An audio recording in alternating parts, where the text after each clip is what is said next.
But I think what is really important is that when you go into a moment of stress and anxiety, that you recognize that what's happening, the intensity that's happening inside that we call stress or anxiety, and that we typically label as negative, that it is actually your body trying to give you all this energy to help you. The problem with this energy is that it's very Stone Age design.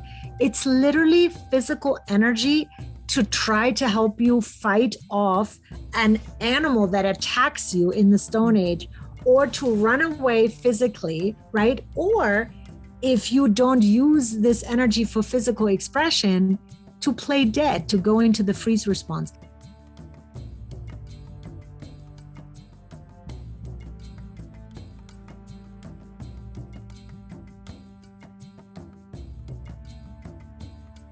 This speaker series is sponsored by the following organizations: Our Secure Future, a program of One Earth Future.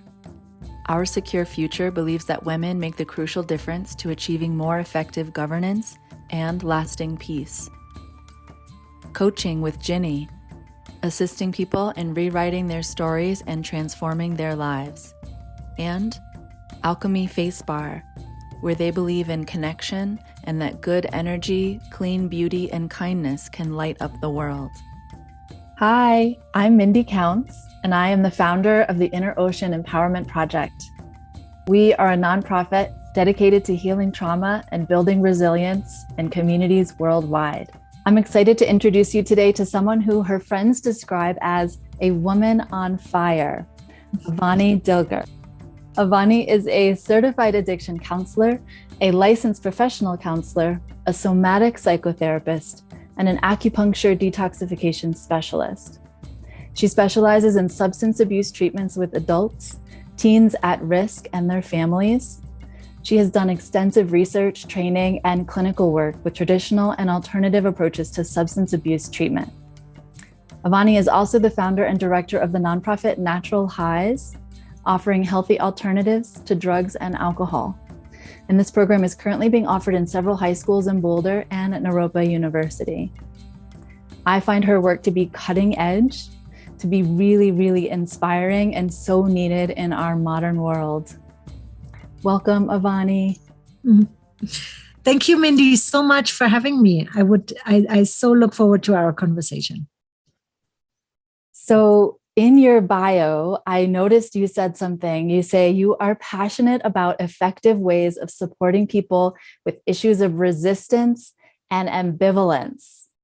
And it really struck me to name those things so explicitly, because I feel like one, as a practitioner myself, I see this in my treatment room all the time with clients, this resistance to doing the work, even resistance to healing, and ambivalence as well.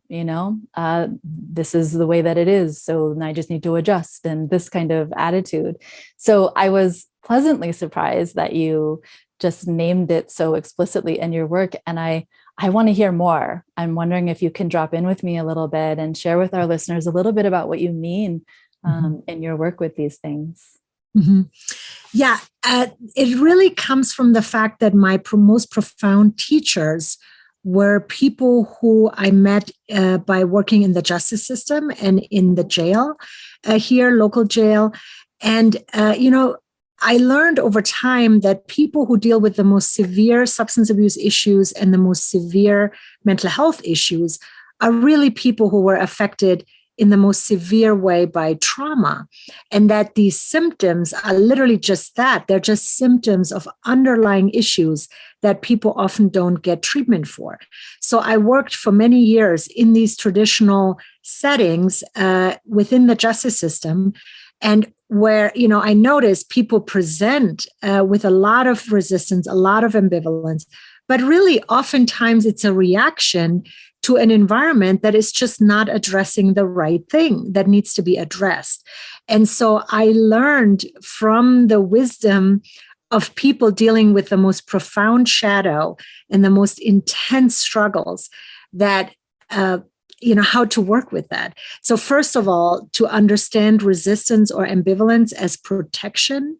And people who carry the most severe resistance, of course, need the most intense protection. And then how to support that we can help people, first of all, recognize that in themselves, that there is no judgment, that there's understanding of why people had to develop all these symptoms, and then really addressing the trauma underneath so that people actually get real help for what they're dealing with. Well, it's a lovely, compassionate spin to put on some of these behaviors that come out of resistance in particular, right? Which can be very challenging and make you think, wow, this person doesn't want the change. They don't want the support. They don't want the help.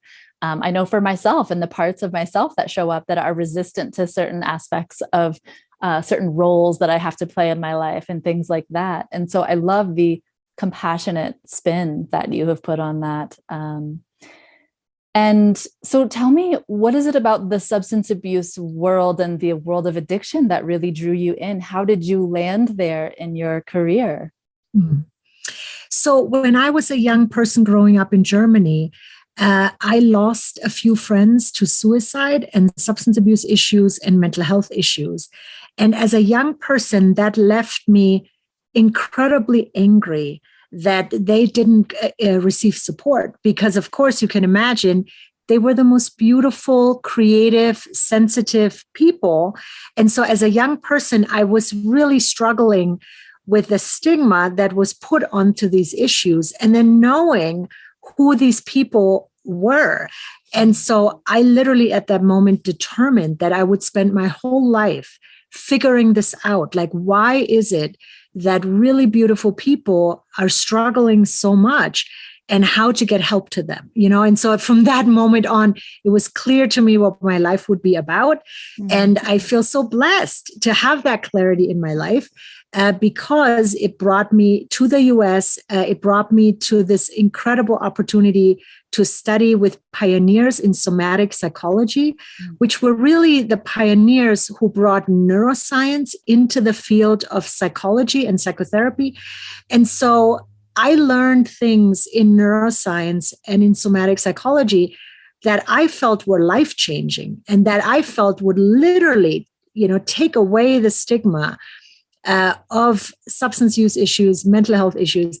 And I was like, this is not okay that people who don't have money cannot have access to this kind of knowledge. And that actually made me start this nonprofit called Natural Highs, Healthy Alternatives, because I wanted to make this knowledge available to everybody, regardless of background, regardless of privilege. And so now we're teaching neuroscience to the students in middle schools, to students in high schools, to people in the justice system. And people feel that it is life-changing, that actually learning what is trauma, what does trauma create, and what creates substance use issues, and learning, okay, if I understand what it is, then I also understand what the healthy ways out of this are. And we have been tremendously successful. Like, we're running a program right now for the probation department here in Boulder. And we hear that our program, our class, is the best attended and the most successful that is offered right now. So we know that giving people access to cutting edge neuroscience and information really makes a difference. So when people know how to do better for themselves, they choose it, So that's why we feel very passionate and very inspired. Mm-hmm. Can you share with us your definition of trauma? Yeah. So, this is a really important issue right now, that trauma is misunderstood as a mental health disorder. The fact that we call PTSD post-traumatic stress disorder is completely not correct. So a lot of symptoms, mental health issues that people are dealing with are not disorders. People are not born with an anxiety disorder, or people are not born with depression. Every single person who I've been working with over the last 25 years had a story behind their struggles. And usually the story is very profound trauma. So the kind of working definition that I work with, what trauma is anything that would overwhelm a human being and literally create a very particular neurological response, which is going into fight, flight, or freeze response and then getting stuck there, right? And that we know that causes profound symptoms like anxiety, like depression, which are not mental health disorders at all. They're actually healthy reaction to overwhelm. And because it's a healthy reaction, there are many ways how we can help people go all the way through that successfully and end up in a place where it's not about coping with symptoms, but it's actually being able to resolve the trauma and come out the other end more resilient, stronger, and wiser. And then, of course, being able to actually support others in the same situation. So that's the lens that we work with in our program. That's why in our program, we don't call what we do treatment. We don't call our participants clients. We want to shift the whole identity that you are not, in need of help or in need of professional help always. If you're struggling with symptoms, it's important that you learn what it is. It's important that you have access to supports. And then you can become the leader, the change agent in your community because you carry wisdom that other people don't have. And for example, we're training women on probation to become these change makers in their own communities by training them in AccuDetox, by training them to be peer mentors, and it is incredible to see the identity shift. If somebody suddenly sees, oh, you mean there's nothing wrong with me that I have to cope with for the rest of my life, but this is actually something that I can turn into something good and I can actually help other people. We see really profound changes with that. What a gift. That's got to be so empowering. Yeah. And, I've always known just from the people I had the privilege to work with in the justice system, in the jail, that the people who carry the worst symptoms are really the most sensitive people. They are the ones who we should learn from in our communities. And we have it all upside down. We're not recognizing the people who we should support to become the leaders in our community, who carry that wisdom and these skills to help others. Yeah. So, and I love that you bring in this neuroscience piece as well, right? Because it's not just theoretical. It's not just your opinion of things. There's actually some real science behind what you're talking about. And I'm curious, all of our listeners are in some way, shape, or form involved in service or interested in getting involved in service. And particularly around this idea of helping support the healing from trauma and also building resilience.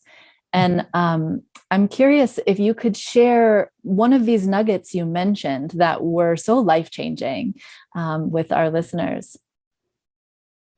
Totally. So we started an initiative called How to Turn Anxiety into Your Superpower. And we started that because I could see, especially in my work in schools with teens, that the more mental health services we were providing, the worse our students became. So, now more and more people have diagnoses, are put on medications.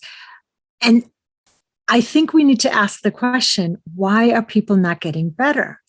It is getting worse, and I had the privilege to go to grad school and learn that anxiety is not a mental health disorder, that it is a reaction to overwhelm.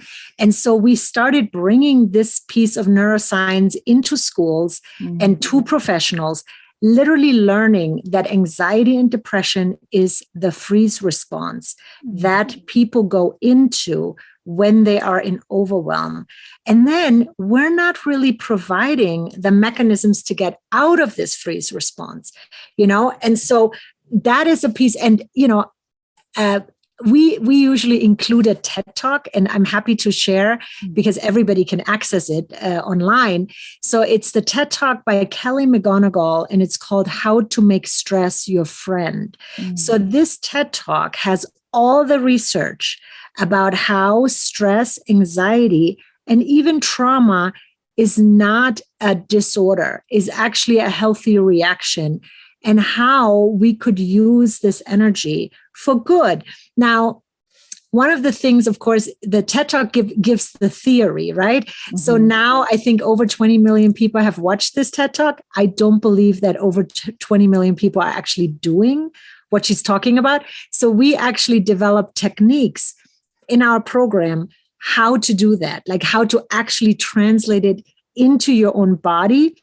And we did a recording, because I know people are like, oh my God, I want to know how to do that. Yes. We wanted to make this available. So when COVID started, when the Black Lives Matter movement started in this country, we wanted to make it available to anybody who's right now, on the front lines, helping first responders, frontline workers.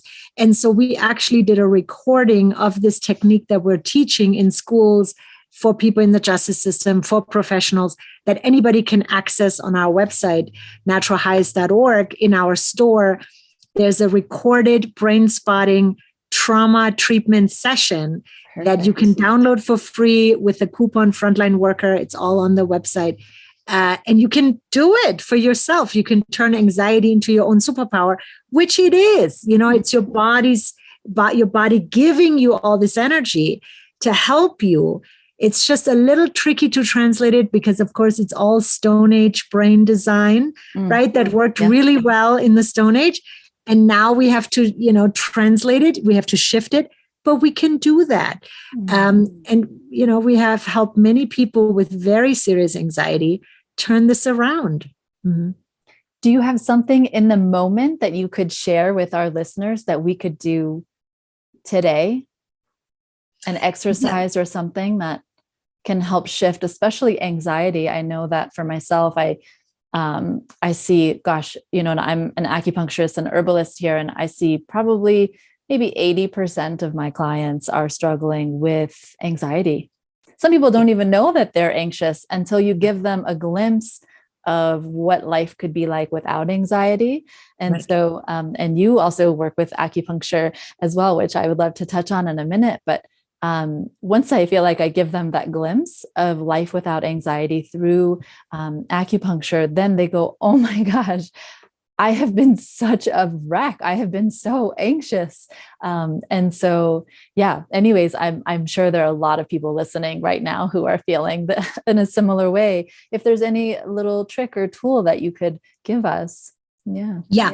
So just a few ideas, right? And I would encourage everybody who's curious, who's suffering from anxiety, to really access the whole 15-minute exercise and how to actually do it, because it's a step-by-step process. But I think what is really important is that when you go into a moment of stress and anxiety, that you recognize that what's happening, the intensity that's happening inside that we call stress or anxiety, and that we typically label as negative, that it is actually your body trying to give you all this energy to help you. The problem with this energy is that it's very Stone Age design. It's literally physical energy to try to help you fight off an animal that attacks you in the Stone Age, or to run away physically, right? Or if you don't use this energy for physical expression, to play dead, to go into the freeze response. So the exercise that we're teaching is that you recognize that the intensity that is coming up in your body is actually your life force, is actually your best energy. You know how we call in Chinese medicine qi. It's your qi that is desperately trying to help you. And then we help people recognize that when you go into tension and constriction, that is the freeze response, that's your body trying to help you by playing dead. And so we teach people how to unlock this reservoir of energy that got stuck inside of you, how to unlock that and how to bring the energy back into your body. And that exercise is very particular because we figured out how to hack your brainstem, right? How to hack your fight, flight, freeze reaction, and you need to speak Stone Age brain language for that, and how to open that up so you get to have your chi back. And then people are surprised. They're like, oh my God, I had no idea I had so much energy. And oh my God, I can now do something with this energy, right? So I highly recommend everybody get the instructions and do it with your whole family. Like kids love it because they know how they learn how to do it. Because of course, it's not just an issue for adults. It's an issue now for kids all ages, and then being funneled into a system that tells you that you have a disorder and that you need medication is not helping people get better, So we are trying, and we know by just teaching neuroscience and applying it, right? Like, what does that mean? How can I use it in my own body? Totally life-changing for people. That's beautiful. Well, and so where do you see the role of substance use in this life force piece?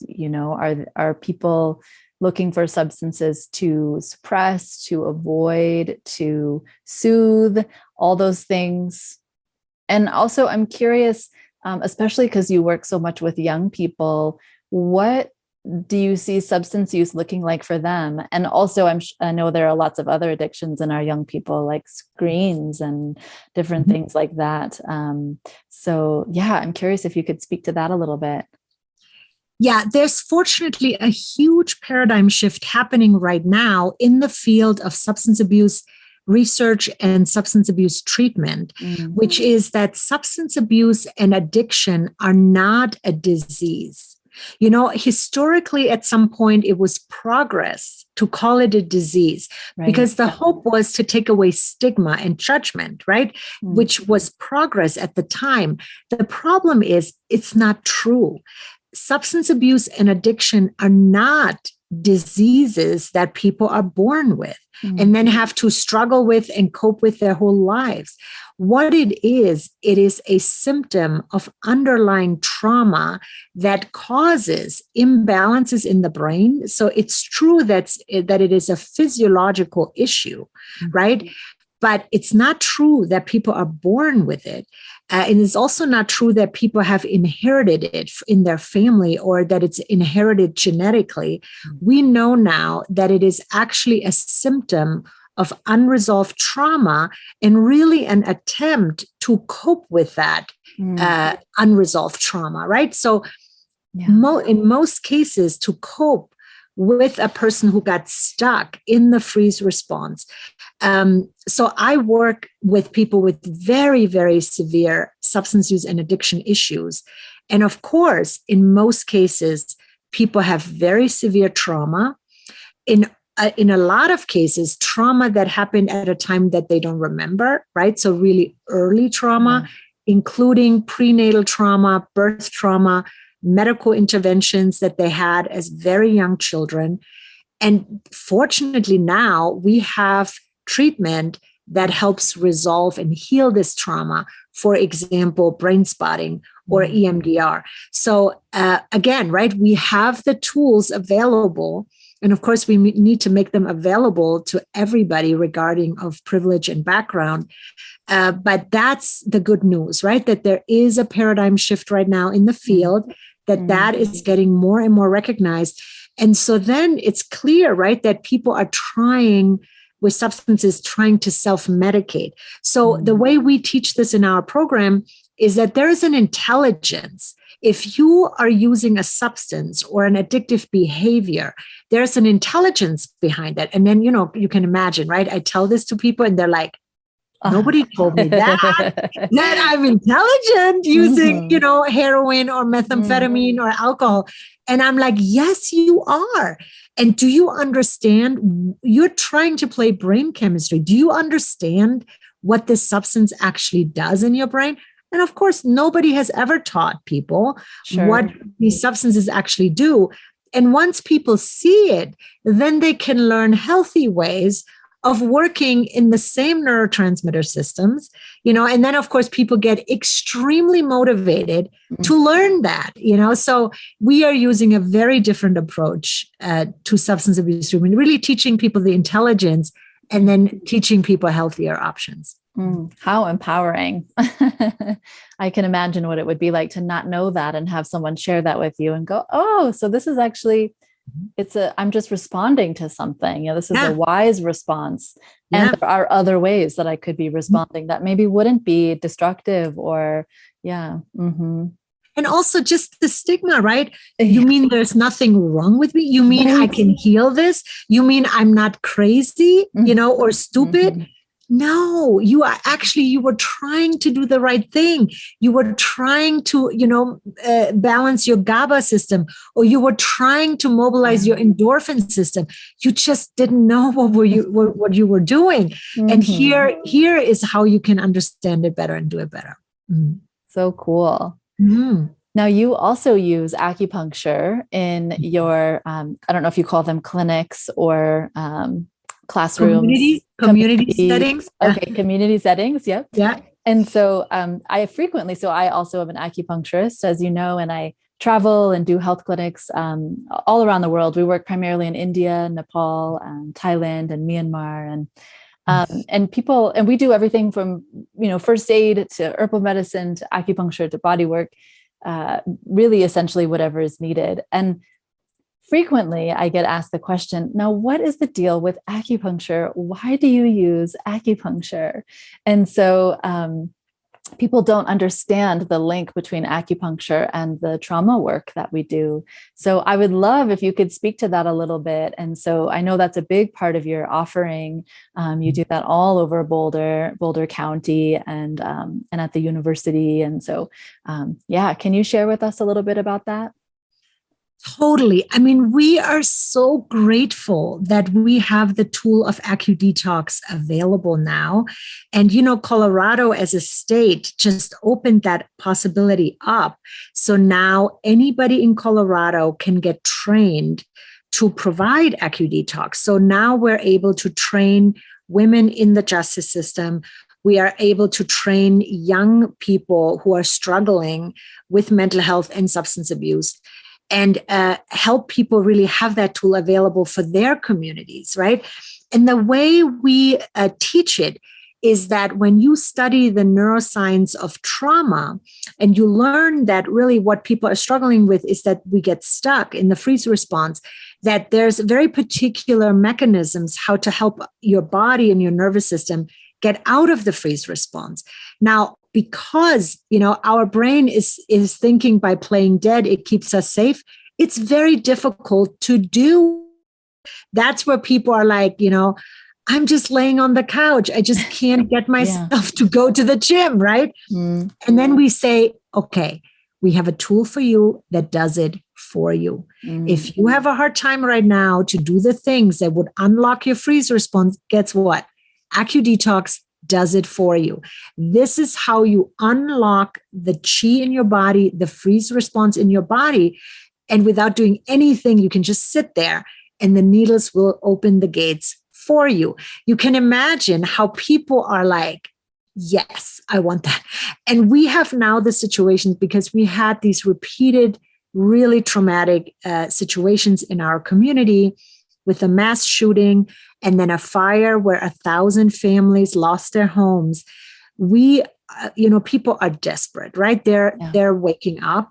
And so we now have schools that bring us in to provide first aid trauma work by teaching people the neuroscience of trauma and that it's not a disorder, and bringing in AcuDetox practitioners to help staff and parents and students get out of the trauma response and actually feel their resilience. And so that's how, for us, it feels like such an amazing tool that helps people who are not really in a place where they want to talk about trauma, where they have even the strength in themselves to do anything. We can give them the kind of like the heads up, and that is really precious that we have that. Yes, and they can feel wildly different in, 10, 15, 20 minutes, a whole different person Yeah. and really in touch with themselves. Yeah. And we do find, it creates the understanding of understanding the neuroscience first, helps people open up to something that was just not part of their worldview, right? But when people understand, oh, that makes sense. Now I understand how acupuncture or Chinese medicine or AcuDetox will work. Okay, now I trust it. Now I want to try it. Yeah. Now, Avani, you clearly have so much passion and energy for everything that you're doing, and you're doing such beautiful and really, really important work. And I'm curious, you shared a lot about resources for others, but how do you care for yourself? How do you stay uplifted? How do you, the paradigm that we are all trying to shift a little bit can be really intense sometimes, right? And so I'm curious, how do you continue to do this work every day? I mean, I do think that in the West, we have to check ourselves and we have to check our mindset around everything, but especially around giving. We don't have, I think with our idea of, that we feel that we're the center of our own world, we don't really have a good understanding of giving and receiving. And I have to say, I learned from AcuDetox and from other practices like Reiki, energy work, that giving is receiving, that there's a whole other way of experiencing ourselves in the world if we are not just staying locked into the Western mindset of like, what do I get? Right. So I experience it as super nourishing to give and to be of service to others. That nurtures my soul like nothing else. And, I noticed that when I started learning AcuDetox and giving it, it made me ecstatic. Like literally, I mean, we teach that in Natural Highs, right? That being of service is a better high than any drug could ever give you. So that's what we teach. But I noticed that there was something about giving AcuDetox that made me like really high. Like I was so ecstatic. I went back to my trainer and I said, why is it that when I give AcuDetox and I'm not receiving it, why does it make me so ecstatic? And she's a very, wise acupuncturist. And she just smiled and she said, because you're moving chi. And, that is a totally different understanding, right? That it's not I give, you receive. It's we're all in the circle of giving and receiving together. And I find it personally healing for myself. And this is what we teach in Natural Highs in our nonprofit, that giving is receiving. And that when we get into this cycle of life force, there's nothing better than that. Just as you say that, it just makes me want to smile. I totally hear you. I'm, as a chi person myself, and understanding this matrix that we're all in together, it's like one big organism. And so when one person is stuck, it can pull on the web a little bit. And Now, one of the questions I had for you, this paradigm that we are kind of stuck in right now, that I think the wheels are just starting to turn. I agree with you. Things are starting to move and shake, and especially the paradigm around stress and trauma, and our needs around social justice and bridging these gaps, these huge gaps that live in our systems. Most of our listeners are, again, engaged or hoping to get engaged in some kind of world service that could look like anything. Where do they start with this paradigm shift? How can they contribute? I know, getting NADA certified for the AcuDetox, if they are in Colorado, is amazing, but so many of our listeners are all over the world. What is something they could do to get engaged to help keep this paradigm moving? I mean, I do think that listening to our own soul's desire is really important.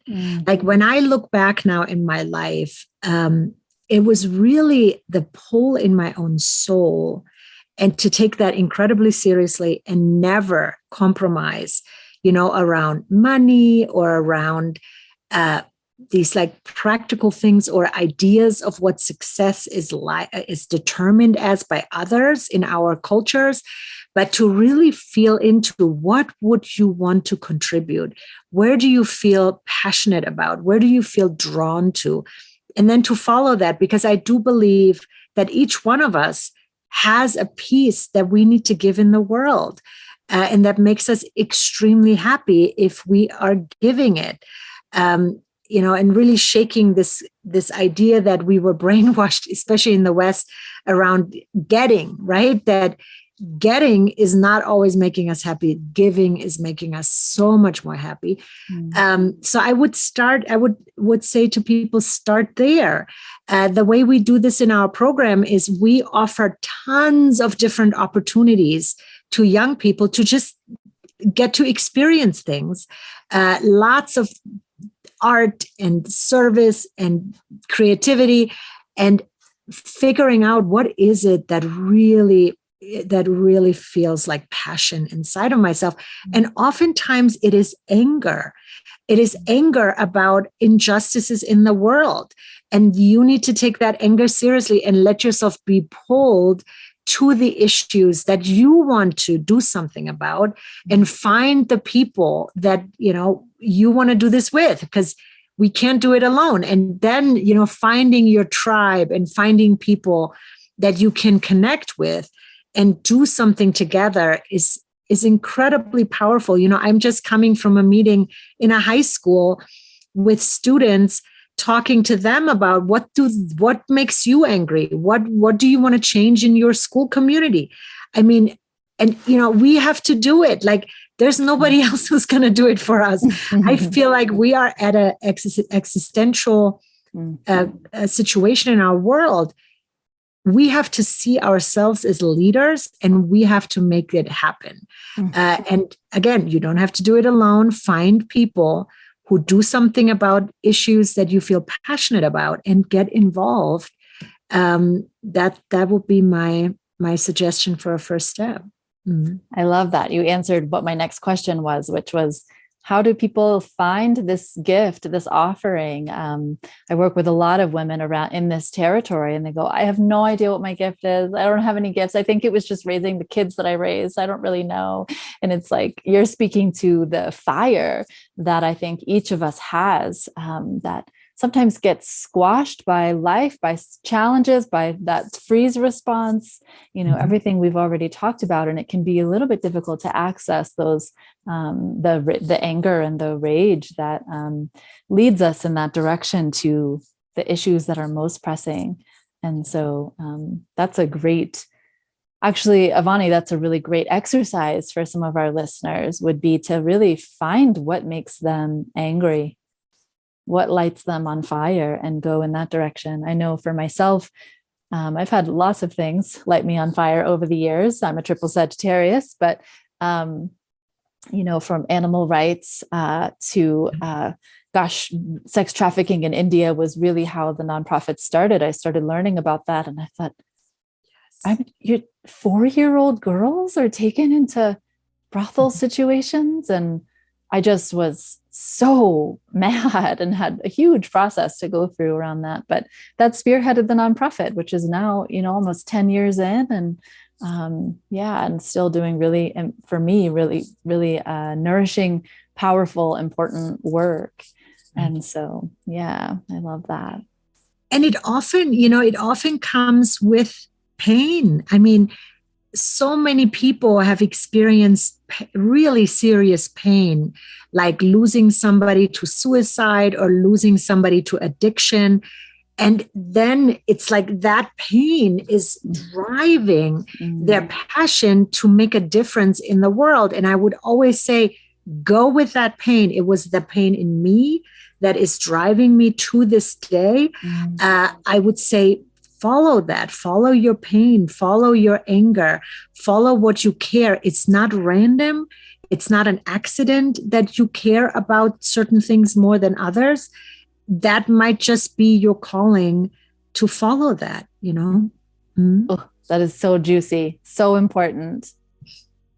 Oh, Avani, I could talk to you all day. I so appreciate this conversation. And for our listeners who are really excited about hearing about your work, how can people follow you? How can they find you? How can they work with you or get involved with you in some way?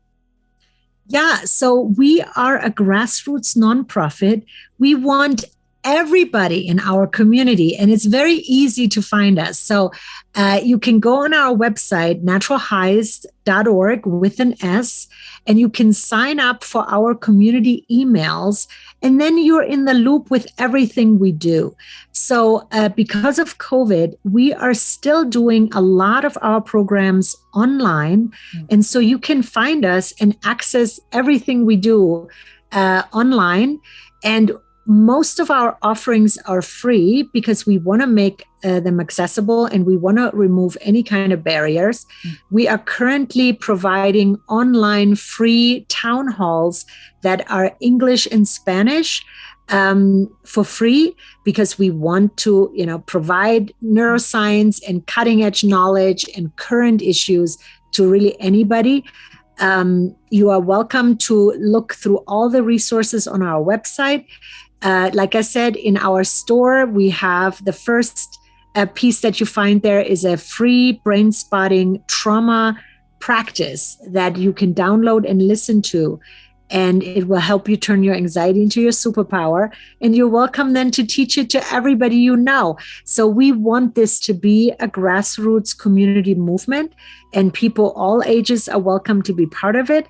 And you don't have to be, have serious substance use or mental health issues. We're all human. We all have a human brain, a human nervous system that we could learn about. And so everybody is completely welcome.